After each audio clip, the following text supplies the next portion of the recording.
welcome. Thank you so much. We're excited about our program today. It's going to be a little bit on the fly as we adjust to the schedule. We're going to have some special music and some poetry and a fabulous service from our own sermon from our own Ted. Oh, here comes some more people. Wow. I got up this morning and I thought nobody's going to get out of bed. It's so cold out, isn't it? It's so cold. So Jim and Wendy are here. And maybe, is there anybody here who's brand new, who hasn't been here? Okay. Why don't we just do a quick round of who's who? Just introduce yourself and say who you are and where you're from. Lily? My name is Lily. I'm From Prescott. Lily from Prescott. Savannah, and Savannah's other half is there. Jonathan, who has transformed technology in this organization, which is updated, which is really appreciated. Callan? All right. Say a little louder. Aiden. Yes, all right. Kate's vice president of the organization. All right. Good. All right. Thanks for making it out today. And Morgan, the Cookie Monster. Lynn? I'm Lynn from east of River Falls. Okay. And I'm Tina Domeyer and on the west side of River Falls. I'm Neil Domeyer. All right. All right, thank you. We'll go to the back. I'm Allison and I'm from Woodville. Okay. And Wendy and I'm from River Falls Township. Jim, with Wendy. All right. Suzanne?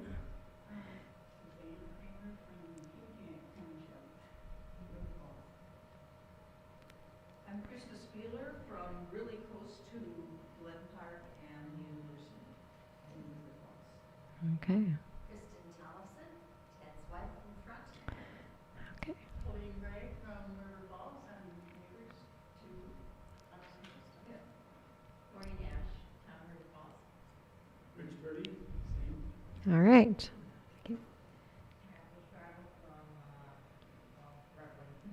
From Red Wing. Okay. Thanks for coming up. Joshua Meyer, returning member for Red Wing. Nice. Thanks for coming over. Ted Tollefson from Old Frontenac. Tom Smith from right on the banks of the South Fork, practically downtown River Falls. Nice. Anna Brown from Redwood, Minnesota. Okay. Thank you all for being here today at this special time of the year. So welcome. Everyone knows our principles that we hold to and always putting love at the center. This is our agenda for the day. We'll have opening words, chalice lighting, greet one another, joys and concerns, Reverend Ted Tollefson, announcements and closing, but interwoven in that is going to be music and poetry. So, Callan, thank goodness you're back to light the chalice.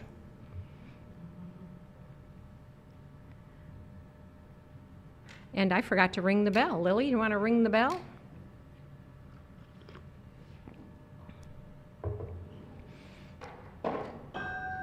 All right, thank you. In this holiday season, may the darkness of winter be dispelled in this festival of lights, and may ignorance be dispelled in the strength of compassion, reason, and sharing. Okay. That's your cue. I recognize the cue when I see one. Okay. Now, do you want me to start this playing, or you tell me? What's that? Do I need to press to make it go, or? You know, I don't think we even need that. Okay. Because this song is so easy to sing along with. It has 3 verses, and the first line of each verse is repeated a couple of times. So just follow me on this, okay? Those are the incredible string band from England and Scotland in the 1960s. They were kind of the Beatles of folk music. And I should say, does everybody know All right. He's the local poet and musician.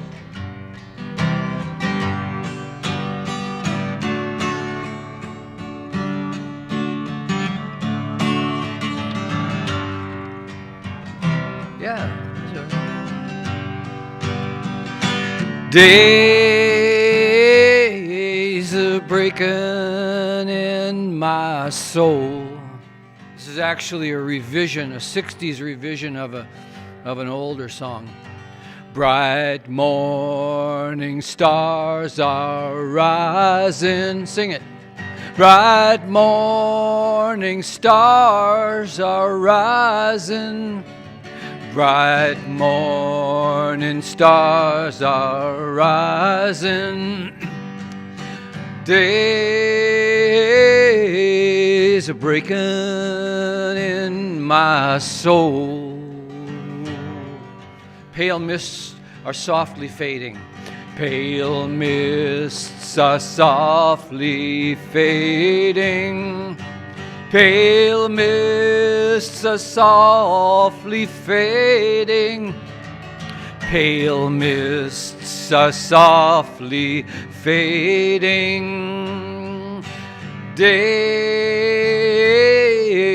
are breaking in my soul. Our friends, they are all gathering. Our friends, they are all gathering. Our friends, they are all gathering. Days are breaking in my soul. Bright morning stars are rising. Bright morning stars are rising. Bright morning stars are rising. Days are breaking in my soul. Days are breaking in my soul. There we are.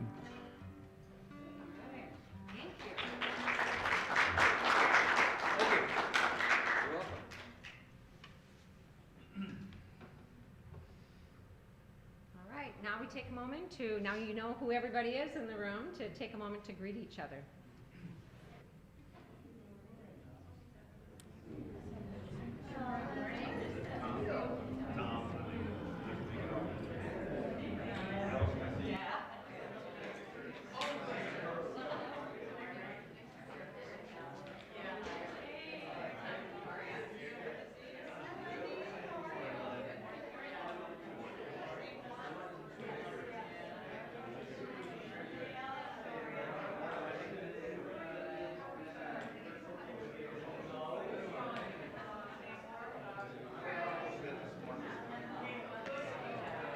It's nice to see you.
Okay, as we come back together, we celebrate one of our philosophical principles, which is pluralism.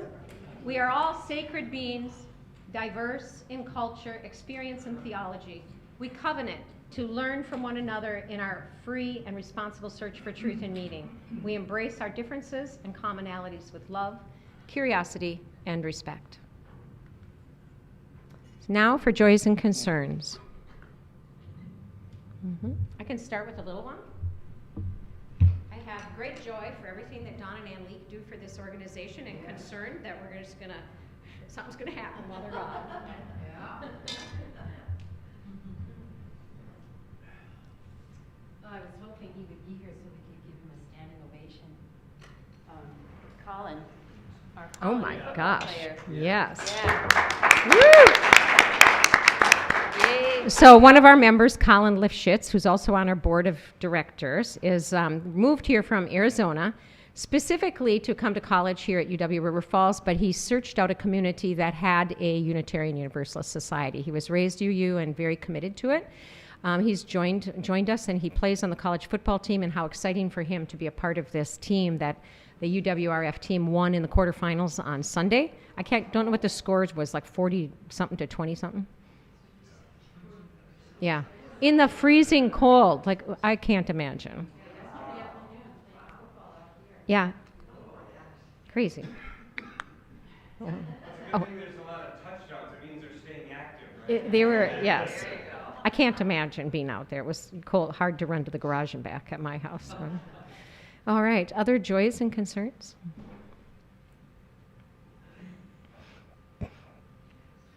I think it's been 50 years since I first moved to River Falls. Wow. I came here determined to be a hippie, and we had lots of help, wonderful parties. I don't remember everything that happened at the parties, but they were fun, and it was just a wonderful time. You know, the whole Earth Store and the co-op movement and the anti-war movement. It's just a fabulous time to be here. So I'm delighted to be in such good company 50 years later and still above ground. How about that?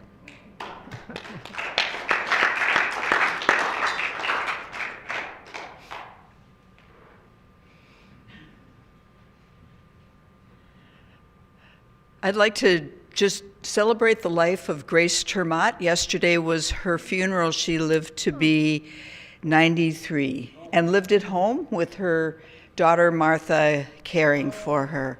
Amazing stories of her life. She was born in Ann Arbor. Her father was an English professor at Ann Arbor.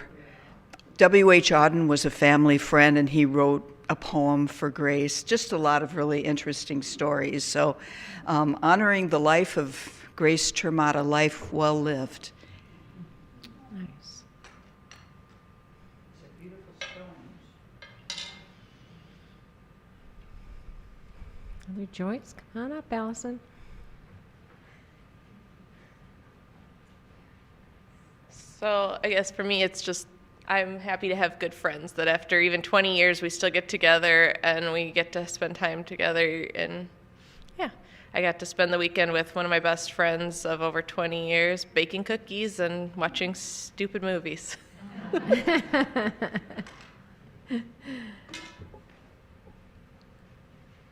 right, Callan.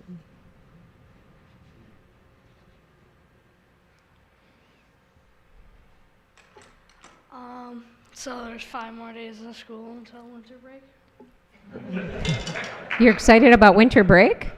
Okay. So are the teachers. When does it start? When does winter? That was like 5 more days of school. Friday? Yeah, Friday. Yeah, Friday you're off, and then you're off for a whole week, I suppose, week and a half?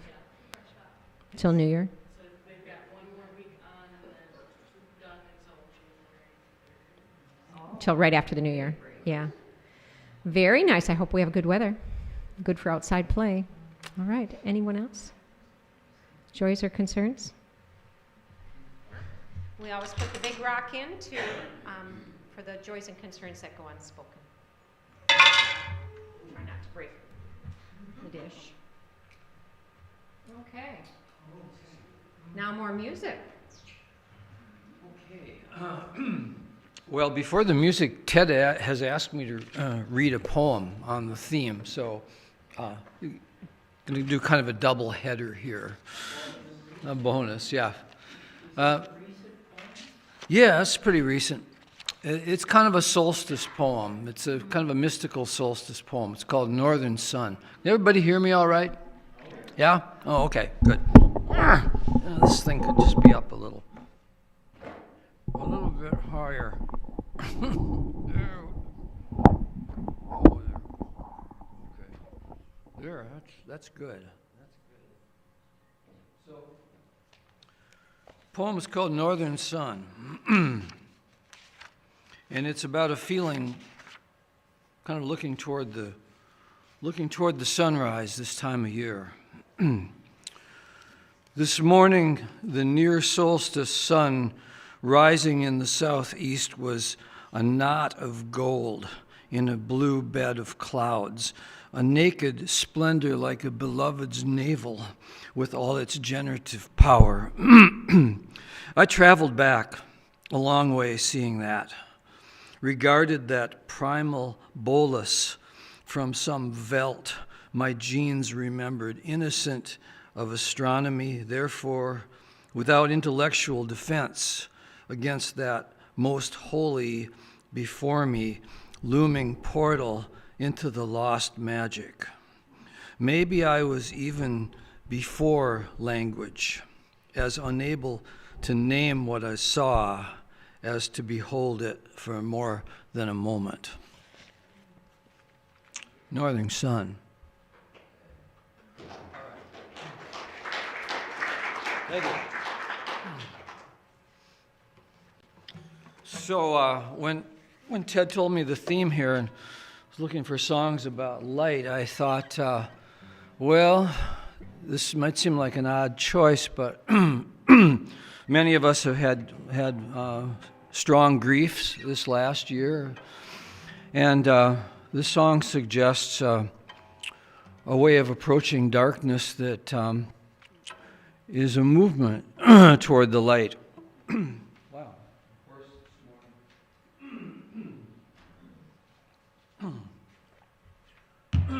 So I decided to do it.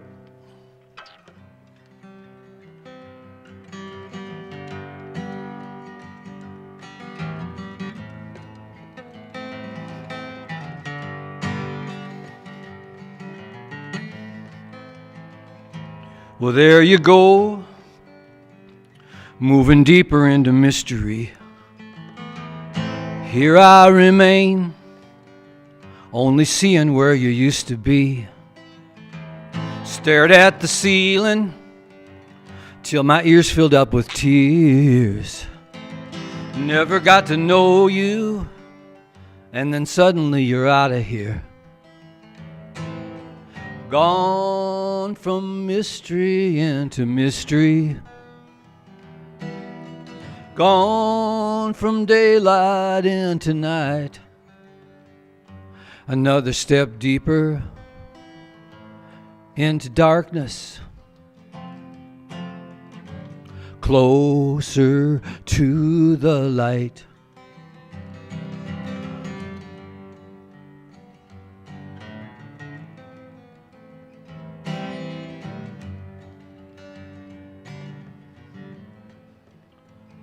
Walked outside, summer moon was nearly down. Mists on the fields, holy stillness all around.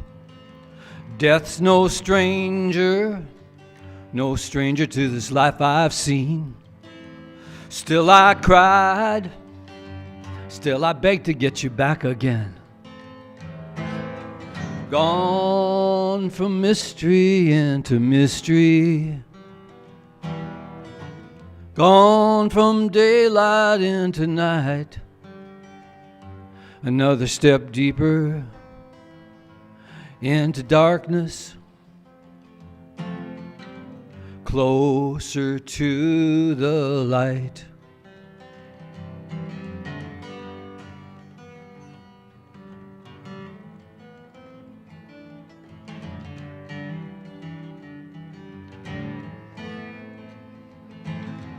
Gone from mystery into mystery, gone from daylight into night, another step deeper into darkness, closer to the light, another step deeper into darkness, closer to the light.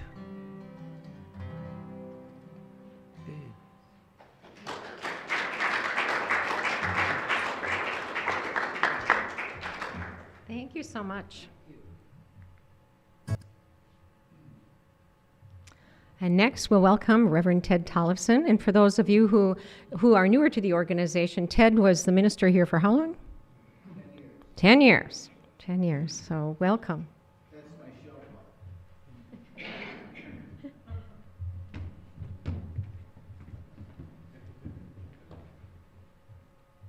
I've had the honor of serving 3 or 4 congregations, and always for 9 or 10 years. So I know what my shelf life is. And I'm sorry to say, not all my colleagues understand that they have a shelf life too. And when that happens, congregations need to remind them that it's time to move on. So this is about light. And it begins with counting, and it's about taking 3 steps towards the light. Take the first step, turning your attention inward, and nurture the light that makes all things new. Take the second step, go for a walk in a place that you love. Be amazed, and come home and write down your good news. Take the third step, delve into the poetry of Mary Oliver and claim your own place in the house of light. So that's the outline for this morning, and I have the honor of following that. So the first step is old Buddha, and his name is an honorific. It means in his culture the one who is awake, or the one who is awakening others, kind of like an alarm clock. And what is it that brings you to the light? How are you led to an experience of the light of consciousness that is momentarily cleansed of the habits that bring suffering? And by itself, this light has at least 3 qualities, probably many more. Clarity, that's awareness without blinders. Compassion, where one heart reaches out to another. And calm, that's awareness without agitation. Calm, compassionate, clear. That is the body, heart, and mind of Buddha nature, not as something to worship, but simply as a possible instructions to follow. And this leads me back to an old Buddhist story that apparently the Buddha himself told. And it said that in India, a man or a woman was walking across the field, and out of her peripheral vision saw something moving in the grasses. And so she moved a little faster, and whatever the shadows were in the grasses moved a little faster. Soon she was running across. She turned over her shoulder and saw there was a very large tiger chasing her. But she saw up ahead there was a cliff, so she lowered herself over the edge of a cliff, clinging to a vine, and then looked down below, and there was an even larger tiger down below her.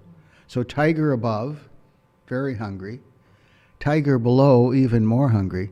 She looked at the vine that was now from which her life was suspended, and it was a very thin strawberry plant. and there was one large, ripe strawberry on the plant. So she reached out with her free hand, plucked the strawberry very carefully, popped it into her mouth, and said, "How great it tastes! How great it tastes!" So we don't know what happened, but we do know that even in the midst of two tigers, two hostile forces, there's much sweetness. And if you've been with a person who's been going through the dying process, I hope you've felt some of that sweetness. So, here's a possible experiment. Think of something that has caused you physical pain, and then examine the different flavors of that pain. And then as you remember the layers of pain or your responses to pain, breathe deep and let go. Breathe deep and let go. And what we're looking for here is the signature of our typical response to pain that allows us to let go of it. And of course, our signature, our typical way of responding to suffering has a lot to do with our family of origin. And I had one parent who easily transitioned to anger. It was astonishing how quick he could move from something that was slightly off to rage. And of course, my mother specialized in calm compassion. And I learned something from each, though it took me a good deal longer to learn from my father. So there's a cultural bias about how we deal with pain. Western civilization, at least in the last 300 or 400 years, has really done wonderful things by focusing on the external causes of pain, and hence all of the medication we've developed. And more recently, things like acupuncture and acupressure that can relieve pain in the body without chemicals.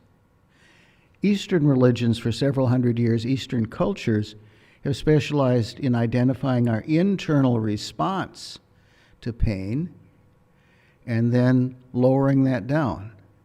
And the formula is suffering equals pain multiplied by resistance. So Western culture is specialized in reducing the pain. Eastern culture and its meditative traditions, and more recently Western psychology has focused on reducing the internal causes of suffering.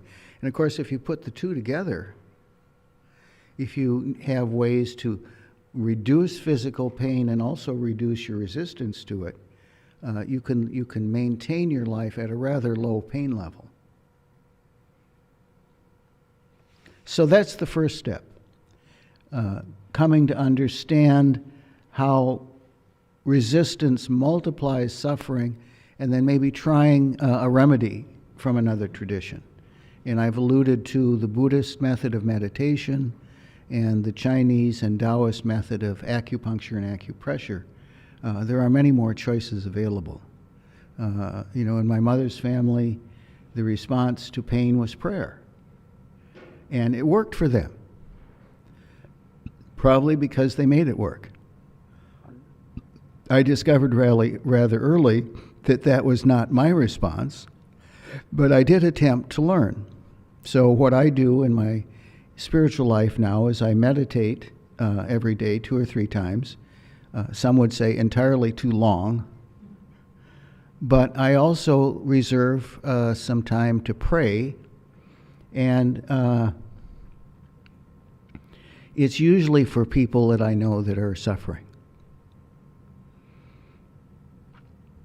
I don't waste a lot of time asking for personal help. Now, maybe that'll come, I'm sure. But I'm much more interested in using the machinery of prayer to develop a shared sense of responding to the difficulties of life. So that's the first step, skillful ways of responding to pain. The second step is to consider Thoreau and follow in his foot tracks, because Thoreau followed the light that connects nature and human nature. And he was a working class guy from Concord, Massachusetts. His family made pencils. And Thoreau apparently was one of the first people that combined graphite with lead to make a better pencil.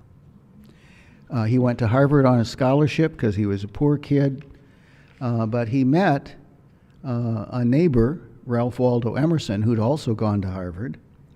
And when he got out of Harvard, he came back to Concord, and Waldo was very generous to his young neighbor. He invited him to go on walks in the woods, and when Thoreau expressed a desire to build a cabin somewhere, Waldo had a woodlot that was available. And on one of these walks, Waldo asked a question that changed the life of Henry David Thoreau. He said, "Do you keep a journal?" And Thoreau writes in the first entry in his journal, "That day I went out and bought a journal and started recording my life in it." And he did that for about 20 years. Multiple volumes of his journal, but his best known work, Walden or My Life in the Woods, was gleaned from his journals.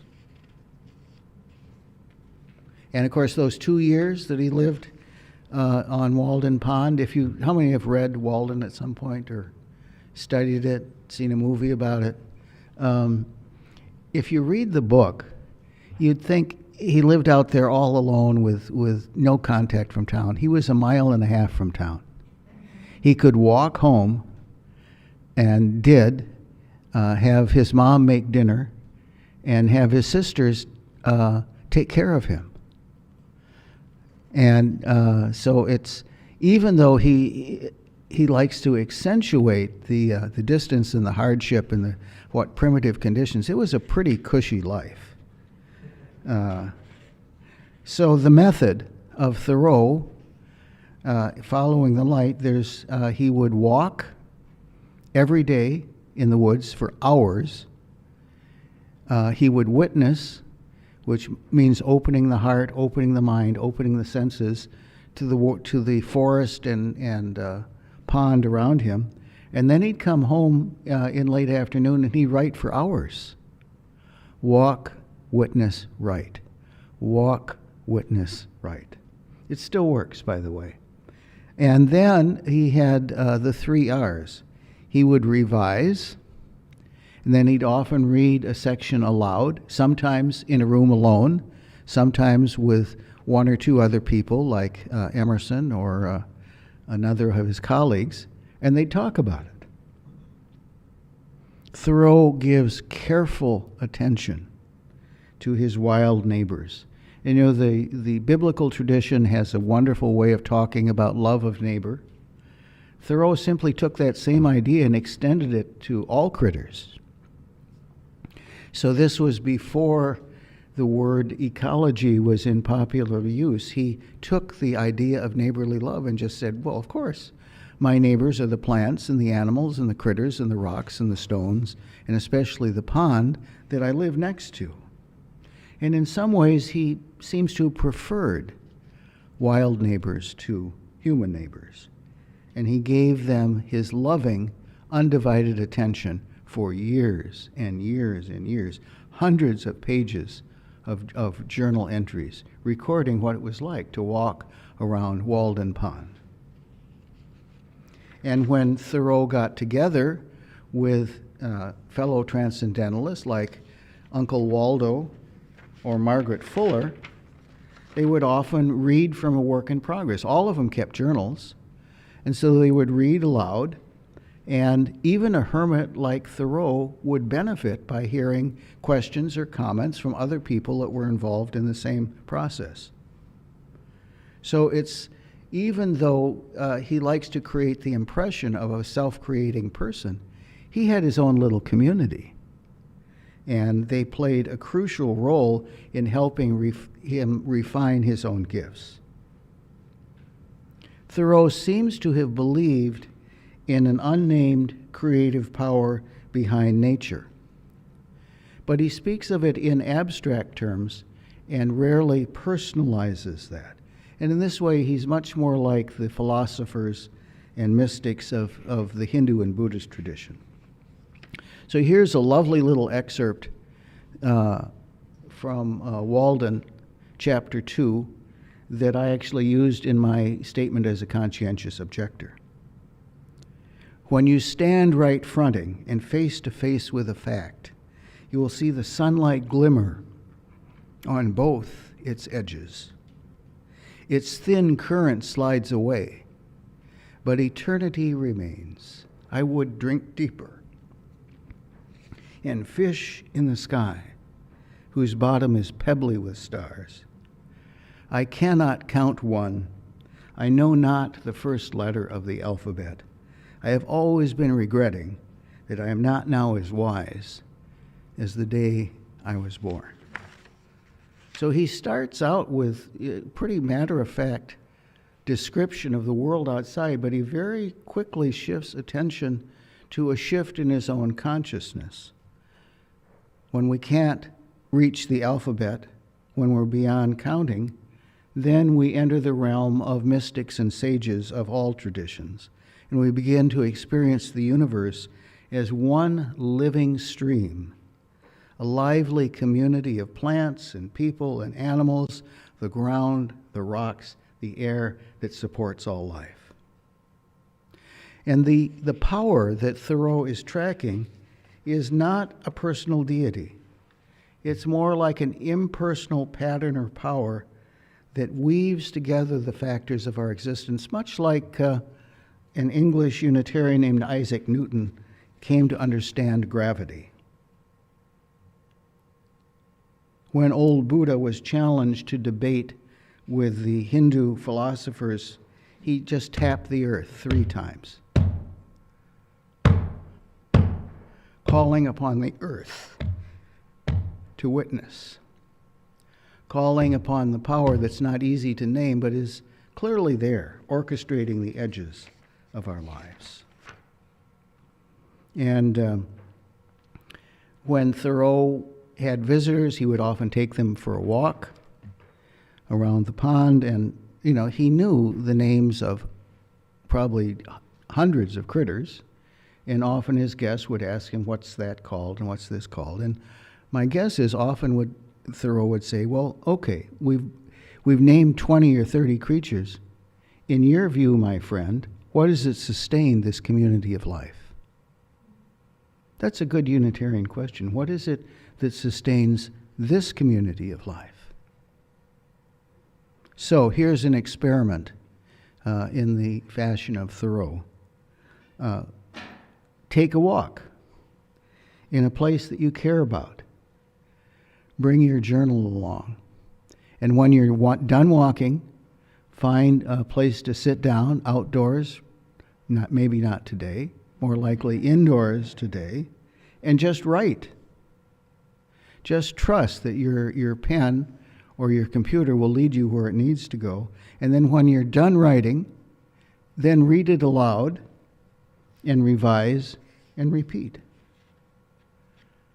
Where might Thoreau's method lead you in terms of finding your own voice and creating your own version of this beautiful world that surrounds us? So that's the second step, following the light with Thoreau and bringing meticulous attention and language so that we can make the experience of walking in a beautiful place available to our community. The third step is following, in this case, Mary Oliver. And I think one of her gifts, certainly not the only one, is bringing the light of consciousness that's filtered through kindly attention. And perhaps her best-known collection of poems, and Thomas was generous enough to bring a copy to show you, House of Light, an astonishing collection.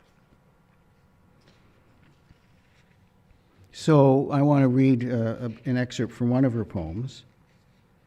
She says, "But I also say this, that light is an invitation to happiness, and that happiness, when it's done right, is a kind of holiness, palpable and redemptive.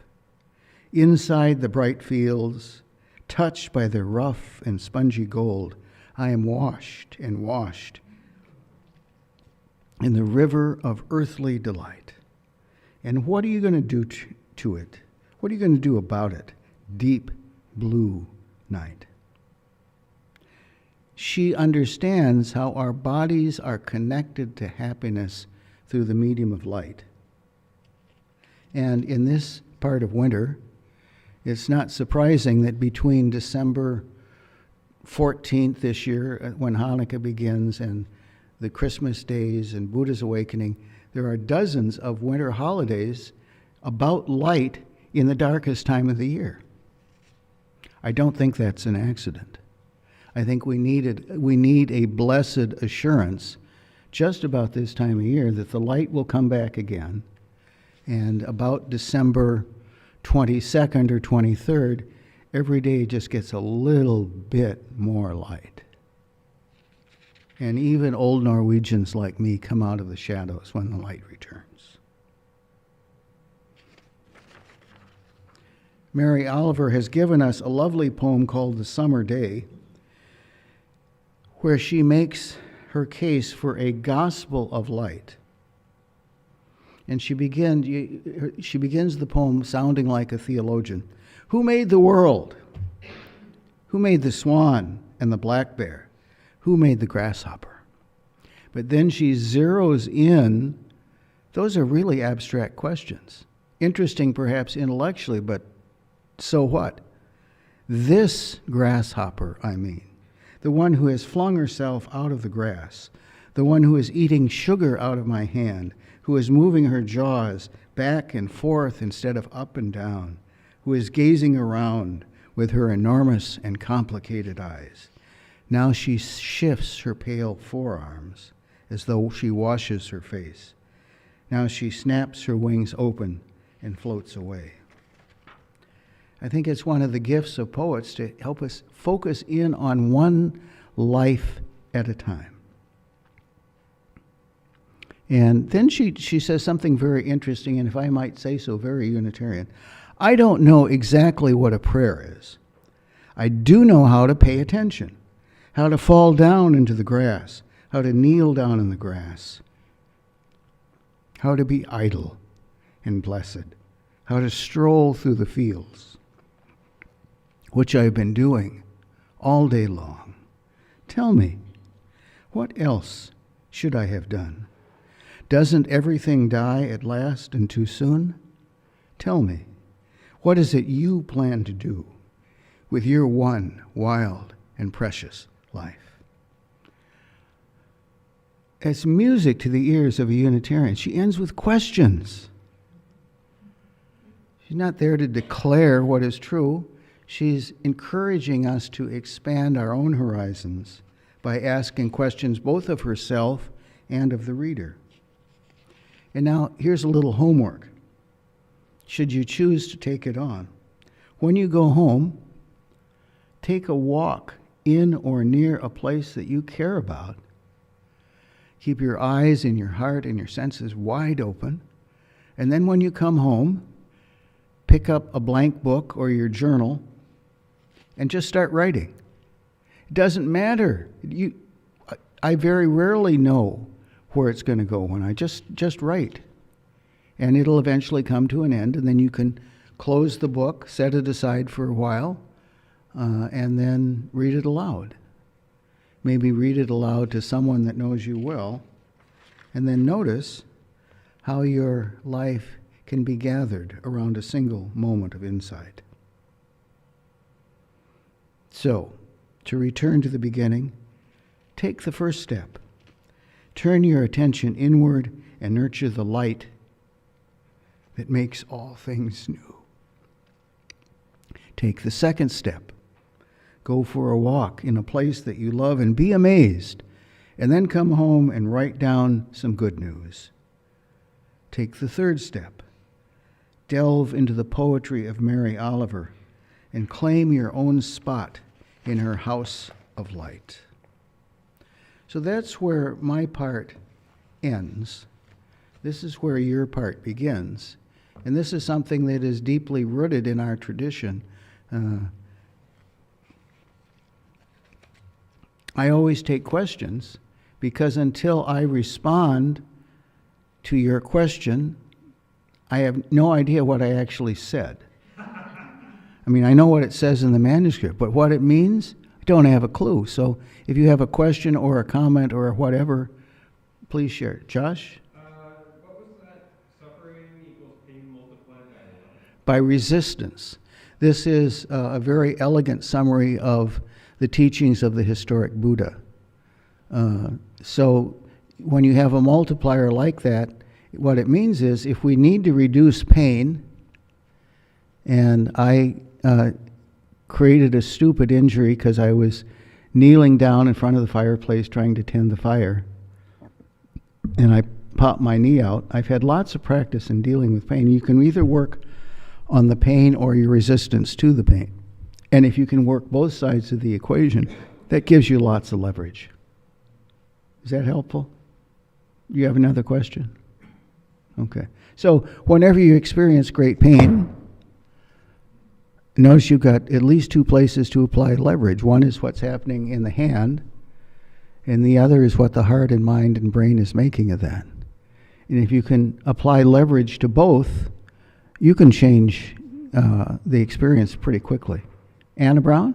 Yeah, how old was she when she died? Oh, that is a good question. Your cell phone knows the exact answer to that. I would guess she was in her 70s. I think she was pretty close to 80? Yeah, so 2 years?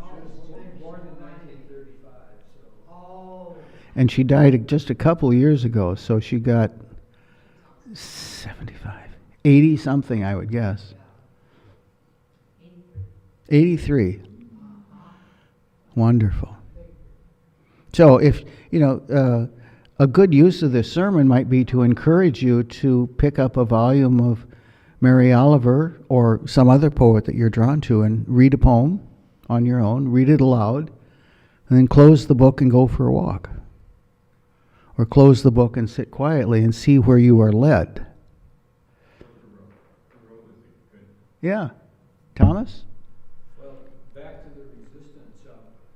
I think one of the gnarliest things that Jesus is known to have said is the statement, resist not evil. I think Yeah. a lot of people trip over that. Yeah. And that makes me wonder if he was getting at something I think that could along be. those lines. Yeah. Yeah, it's, if you grew up in a reactive family, you know how much life energy can be bound up in a habitual reaction.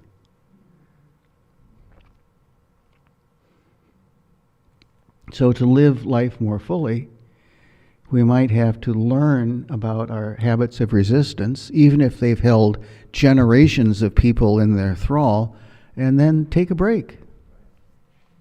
Yeah, my dad played golf, and he was really good at bridge and poker. And so I think he had something like meditation when he was on the golf course.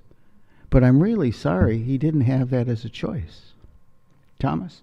Well, I should just add, I don't think that he meant anything like, don't resist Nazism. Yeah. I think that's Yeah. where Yeah, I think he was speaking about an internal resistance. Yeah. If we use the mic, then the people who are watching can hear. Oh, okay. Okay. Good point. So other questions?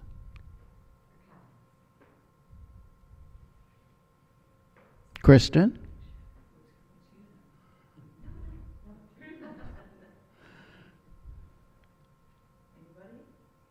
Yes, there's one in the back.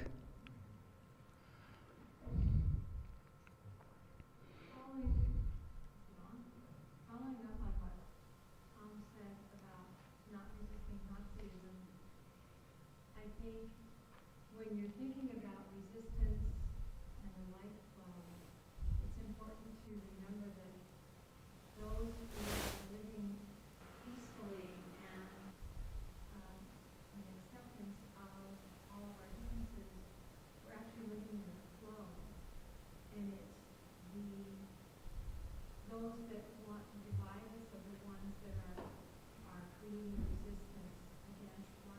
Mm-hmm. Mm-hmm.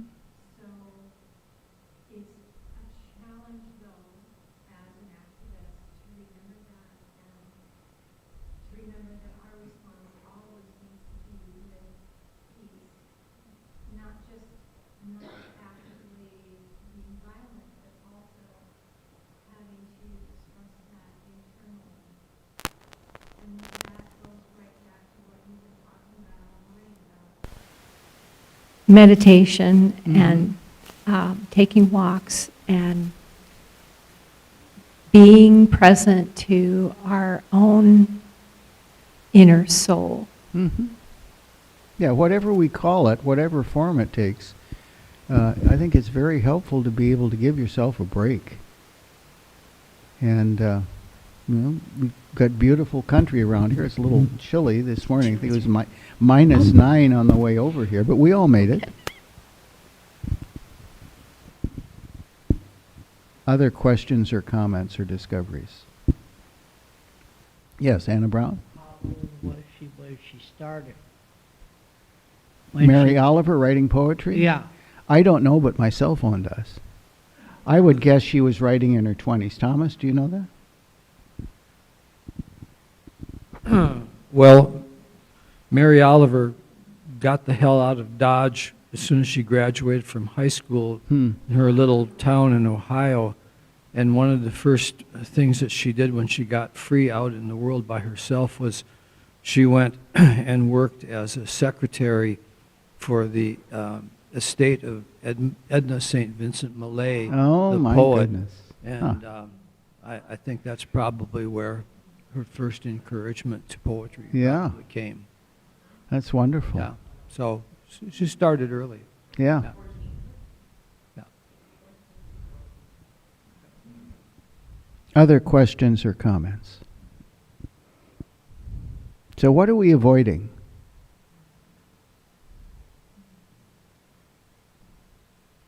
What's the connection between the poetry of Mary Oliver and our current president? I don't have a clue.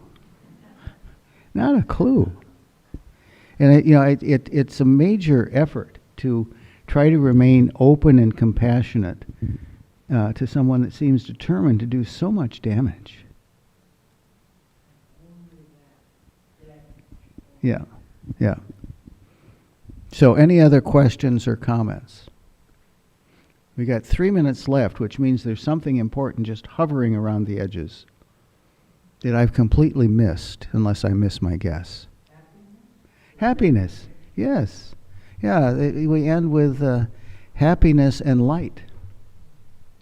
And of course, we've learned in the last 30 years that our body and our brain needs a certain number of hours of daylight. And about this time of year, many of us, especially if we have Scandinavian genes, go into depression because we're not getting enough light. So there's a cure for that. Just open the eyes, open the heart, open the mind to the light that's all around us. Especially on days when it's 9 below zero on the way to church. Got time for one more question or comment.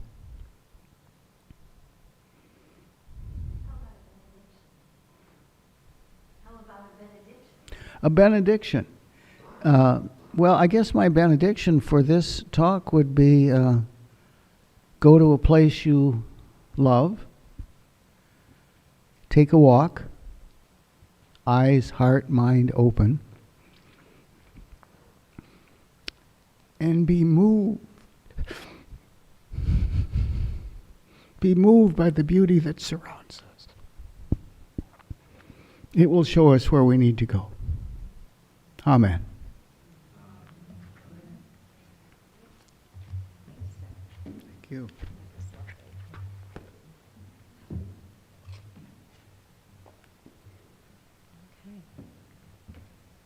All right. For announcements, today the book club is meeting after service. And I want to talk a little bit about December 21st and Tie Down the Sun. Elizabeth Bowden, who many of you know, and I are putting together a ceremony. There won't be any morning service on the 21st. It's the equinox. And we will be doing a Tie Down the Sun ceremony, and I loved your references to it. In this season of limited light, we are going to create our own light with a big bonfire out here. And tie down the sun with a yarn web. So if you choose to attend, you bring a ball of yarn, not synthetic, it should burn easily. And we throw it over the fire and we create a web. And we'll bring extra yarn. We'll have some on hand. I plan to make a large pot of homemade soup. Chicken has been requested by the younger people here. And my daughter is a master bread baker and will be making homemade sourdough bread to go with the soup with 50-year-old sourdough starter. From my husband and I captured, you know how you can capture the yeast from the air? We lived in downtown Milwaukee when we were both in school there, and we captured the sourdough, and we've kept it alive for 50 years. So she uses that now to make bread, a lot of bread she makes. Yeah, my kitchen's turned into a bakery. She's living with us right now. Anyway, so the 21st, we'll be doing that, start about 4 o'clock. We'll have the ceremony, and we are planning on some music, hopefully. Elizabeth is working on music, and we'll go from there, but no morning service on the 21st.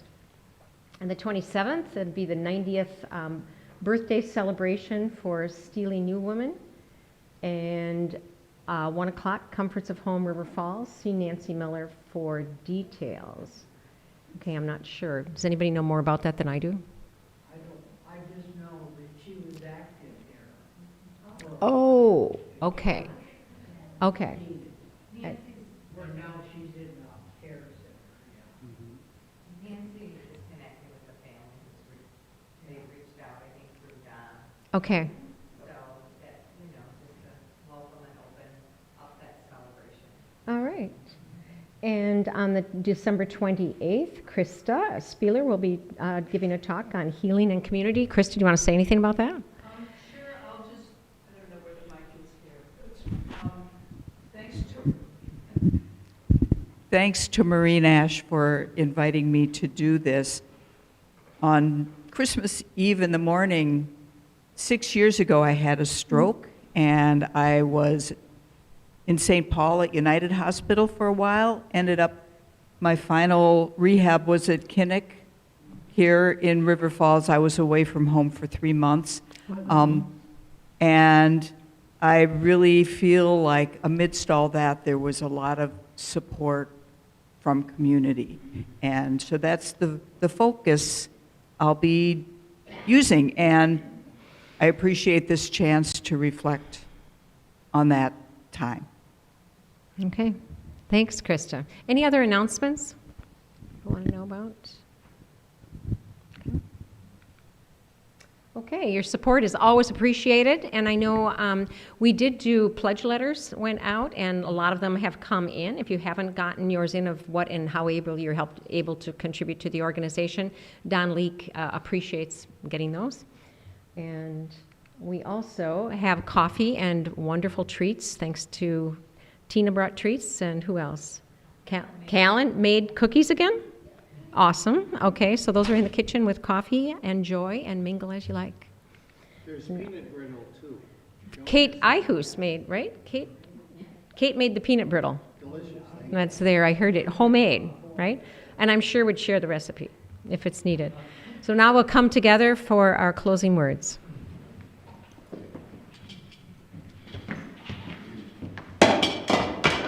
You break it?